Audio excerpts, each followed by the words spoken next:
10th standard சோஷியலோட first லெசனில் first detail.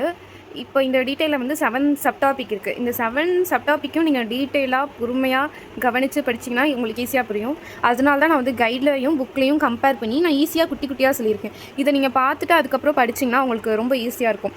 இதை பாதியிலே ஸ்கிப் பண்ணாமல் பொறுமையாக நல்லா ஃபோக்கஸோடு கவனிங்க. பிரிட்டன் எம்பையரில் வந்து 2 சப்யூனிட்டாக 2 அலையன்ஸ் வந்து பிரியுது மிலிட்ரி பேசிக்கில். அதில் ஒன்று பார்த்திங்கன்னா central alliances first Germany, Italy, Austria, Hungary இந்த 3 ஒரு அலையன்ஸாக மாறுது. 1882 இந்த அலையன்ஸ் அமைக்கிறவர் வந்து பிஸ்மார்க் அப்படிங்கிறவர். கவுண்டர் அலையன்ஸாக ஃப்ரான்ஸ், ரஷ்யா, பிரிட்டன். இதெல்லாம் எந்த கூட்டணியில் இருக்குது அப்படிங்கிற பேரை வந்து நீங்கள் நல்லா மெமரி பண்ணி வச்சுக்கணும். அது கன்ஃபியூஸே ஆகாத அளவுக்கு. எப்படி இந்த ஃப்ரான்ஸ் ரஷ்யாவோட பிரிட்டன் வந்து இணைஞ்சுது அப்படிங்கிறதுக்கு தான் ஒரு சின்ன ஸ்டோரி இருக்குது. ஃப்ரான்ஸ் ரஷ்யாவும் ஆல்ரெடி வந்து ஒரு அலையன்ஸில் இருந்தது தான். இதில் பிரிட்டன் எப்படி வந்து சேர்ந்துச்சுன்னா, ஆங்கிலோ ஜப்பானிஸ் அலையன்ஸ் வந்து ஃப்ரான்ஸை வந்து பிரிட்டனை வந்து சேர்த்துக்க சொல்லுவோம். அந்த அலையன்ஸ் தான் வந்து ஆங்கிலோ ஜப்பானிஸ் அலையன்ஸு.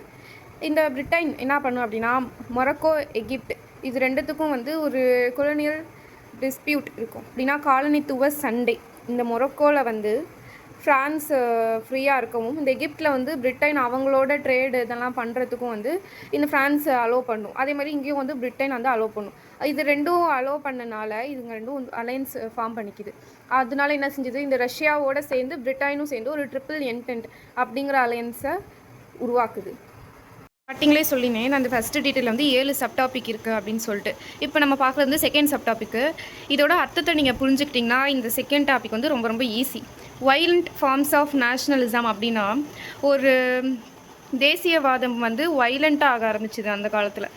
இங்கிலாண்டோட ஜின்கோயிசம் அப்படின்னா இங்கிலாண்டோடைய போர் குணம். இங்கிலாண்டுனாலே அது ஒரு நிறையா போர் பலம் கொண்ட நாடு. ஃப்ரான்ஸோட சாவனிசம்னா இன வெறி.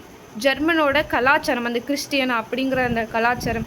இது மூணும் சேர்ந்து இப்போ அவங்க நாடுக்காக நாங்கள் தான் பெருசு இப்படிங்கிற மாதிரி சண்டை போட்டுட்டனால ஒரு வேர்ல்டு வார் 1க்கு இது ஒரு மெயின் ரீசன் அப்படின்னே சொல்லலாம். அடுத்த டாபிக் பார்த்திங்கன்னா aggressive attitude of German empire. ஜெர்மனோட எம்பரர் கைசர் வில்ஹெம் II அப்படிங்கிறவர் வந்து ஜெர்மனோட லீடராக இருந்தார். அவர் சொன்னார் ஜெர்மனி தான் வந்து இந்த வேர்ல்டுலேயே லீடர். அவரோட நேவியை வந்து அவர் எக்ஸ்பேண்ட் பண்ணாங்க, கடற்படையை வந்து விரிவுபடுத்தினாங்க. இதனால பிரிட்டனுக்கு என்ன தோணுச்சா, நம்மளும் ஒரு ஸ்ட்ராங்கான எம்பையர் தானே, நம்மளும் நம்ம கடற்படையை வந்து எக்ஸ்டெண்ட் பண்ண அதை எப்படி ஒத்துக்க முடியும், அவங்க தான் ஸ்ட்ராங் லீடர் அப்படின்னு சொல்லிட்டு இவங்களோட அக்ரெசிவ் கேரக்டர்னால ஜெர்மன் எம்பையரால் ஒரு காஸ் வேர்ல்டு வார் 1க்கு. ஹோஸ்டிலிட்டி அப்படின்னா விரோதம் அப்படின்னு அர்த்தம். ஃப்ரான்ஸுக்கும் ஜெர்மனிக்கும் என்ன விரோதம் அப்படிங்கிறது தான் இந்த 2 பாயிண்ட். 1871 அல்சேஸ் லொரைன் அப்படிங்கிற ஃப்ரான்ஸ் நாடை வந்து ஜெர்மனி வந்து கைப்பற்றியிருப்பாங்க. ஜெர்மனிக்கு வந்து கொடுத்துருப்பாங்க, ஜெர்மனி அதை ஜெயிச்சிருந்துருப்பாங்க. இது ஆல்ரெடி அவங்களுக்குள்ளே இருக்க வந்து ஒரு பழைய பகை, அதான் ரைவல்ஸ் அப்படின்னு சொல்லியிருக்கோம். இதில் வந்து மொரோக்கோ வந்து ஃப்ரான்ஸோட தலைநகராக, அந்த மொரோக்கோவையும் வந்து ஜெர்மன் கைப்பற்ற ட்ரை பண்ணுவாங்க. இதனால இவங்க ஃப்ரான்ஸோட எல்லா விஷயத்துலையும் ஜெர்மன் நுழைஞ்சதுனால வந்து இவங்க 2 பேருக்கும் ஒரு பகை ஏற்பட்டுச்சு. டாபிக் வந்து imperial power politics and Balkan. இது வந்து ஒரு பெரிய டாப்பிக்கான அவங்க கைடெல்லாம் வந்து சின்னதாக கொடுத்துருப்பாங்க, அதனால தான் இது சுத்தமாக புரியாது. ஆனால் நான் அந்த கதையும் கடைசியாக சொல்கிறேன். இப்போ வந்து யங் டர்க் ரிவல்யூஷன் அப்படிங்கிறது வந்து ஒரு துருக்கியர்களின் புரட்சி.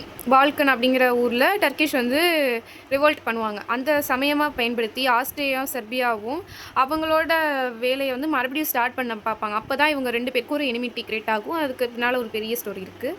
5th சப்யூனிட் என்னென்னா பால்கன் வார்ஸ். இந்த பால்கனில் வந்து துருக்கியர்கள் வந்து ஒரு நிறைய தேசியத்தை சேர்ந்த மக்களும் இந்த துர்க்கிஷில் வந்து இருப்பாங்க. அதனால் 1912 இந்த பால்கன் அப்படிங்கிற ஊர் வந்து பால்கன் லீகை வந்து ஃபார்ம் பண்ணி இந்த டர்க்கிஷை வந்து தோக்கடிச்சிருவாங்க ஃபஸ்ட்டு பால்கன் வாரில். அப்புறமேட்டு செகண்டில் வந்து ட்ரீட்டி போடுவாங்க. ட்ரீட்டி ஆஃப் பச்சரஸ்டோட இந்த பால்கன் வார் வந்து முடிஞ்சிடும் 1916. இப்போ நம்ம கடைசியாக பார்த்த 2 சப்யூனிட் வந்து நமக்கு நிறையா டவுட் இருந்திருக்கும். அதுக்கு பின்னால் ஒரு ஸ்டோரி வந்து இதுதான். பால்கன் வாரப்போ இந்த ஆஸ்திரியா வந்து என்ன பண்ணுன்னா, போஸ்னியா ஹெர்சிகோவினா அப்படிங்கிற ஊரை வந்து அனெக்ஸ் பண்ணிக்கலாம், இன்க்ளூட் பண்ணிக்கலாம் அப்படின்னு சொல்லணும். அதுக்கு வந்து ரஷ்யாவும் சரி நீங்கள் அனெக்ஸ் பண்ணிக்கோங்க அப்படின்னு சொல்லிட்டு அதுக்கு ஒத்துக்கும். ஆனால் இந்த செர்பியா என்ன பண்ணுன்னா, இந்த ஆஸ்திரியா வந்து இதை இன்க்ளூட் பண்ணிக்க கூடாது அப்படின்னு சொல்லிட்டு அது மட்டும் அப்போஸ் பண்ணும். ஆல்ரெடி இந்த ஆஸ்திரியா, ஜெர்மனி, இட்டாலி வந்து ஒரு ட்ரிபிள் அலையன்ஸ். ஒருவேளை ரஷ்யா வந்து செர்பியாவுக்கு சப்போர்ட் பண்ணுச்சுன்னா ஜெர்மனி வந்து ஆஸ்திரியாவோட சேர்ந்துரும் அப்படின்னு சொல்லுது. எதுக்கு ஜெர்மனி வந்து ஆஸ்திரியாவோட சேருது, அப்போ தான் இந்த ரஷ்யாவை வந்து நம்ம அட்டாக் பண்ண முடியும் அப்படிங்கிறதுக்காக தான். அந்த சமயம் என்ன ஆச்சுன்னா பால்கன் ஃபஸ்ட்டு வாரில் வந்து ஜெயிச்சிரும். ஆனால் செகண்ட் வாரில் பார்த்திங்கன்னா பால்கன் வந்து 2 ஸ்டேட்டாக பிரிஞ்சிருக்கும். அது வந்து பல்கேரியா பீப்புள்ஸ்க்கு வந்து பிடிக்காது. அதனால் எப்படி வந்து பால்கன் வந்து செகண்ட் வாரில் வந்து தோற்று போயிடும். அதுக்கப்புறம் தான் இது வந்து லாஸ்ட்டு சப் டாப்பிக்கு. இது கொஞ்சம் ஈஸி தான், ஆனால் கன்ஃபியூஸ் ஆகிற மாதிரி தான் கைடில் இருக்கும். 28 ஜூன் அன்னைக்கு 1914 ஃப்ரான்ஸ் ஃபெர்டினாண்ட் அப்படிங்கிறவர் வந்து ஆஸ்ட்ரியாவோட பிரின்ஸு. இவரை பிரின்ஸு அப்படிங்கிற ஃப்ரான்ஸை சேர்ந்தவங்க வந்து கொலை செஞ்சுருப்பாங்க. Assassinate Austria's Franz Ferdinand. So இதனால் என்ன ஆகும்னா ஜெர்மனிக்கும் ரஷ்யாவுக்கும் ஒரு வார் க்ரியேட் ஆகிடும். ஜெர்மனிக்கும் ரஷ்யாவுக்கும் எந்த விதமான பகையும் இல்லாட்டினாலும் இந்த ஃப்ரான்ஸோட அலையன்ஸில் தானே ரஷ்யாவும் இருக்குது. ஃப்ரான்ஸ், ரஷ்யா, பிரிட்டன் இவங்க 3 பேரும் வந்து கவுண்டர் அலையன்ஸ்னு செகண்டாக பார்த்த அலையன்ஸில் அவங்க இருக்காங்க. அதனால ஜெர்மன் வந்து ஒரே கல்லில் 2 மாங்க அப்படிங்கிற மாதிரி ஃப்ரான்ஸ், ரஷ்யா 2யுமே அட்டாக் பண்ணுறதுக்காக ஒரு வாரை க்ரியேட் பண்ணிடும்.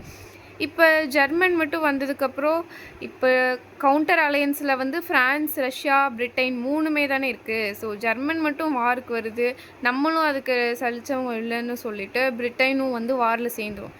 இப்போ மொத்தம் இந்த 6 கண்ட்ரீஸ்க்கும் நடக்கும். இதுதான் வேர்ல்ட் வார் 1 காசஸ். நீங்கள் வந்து இதை மறுபடியும் ரீவைண்ட் பண்ணி பொறுமையாக கைடு புக்கு 2த்தையும் கம்பேர் பண்ணி படித்தா அவங்களுக்கு படிக்க ஈஸியாக இருக்கும். ஃபஸ்ட் டைம் பார்க்கும்போதே யாருக்கும் இது கண்டிப்பாக புரியாது. நம்ம ஒரு வாட்டி ரீட் பண்ணிவிட்டு அதுக்கப்புறம் நீங்கள் இதை பார்த்தீங்கன்னா கண்டிப்பாக புரியும்.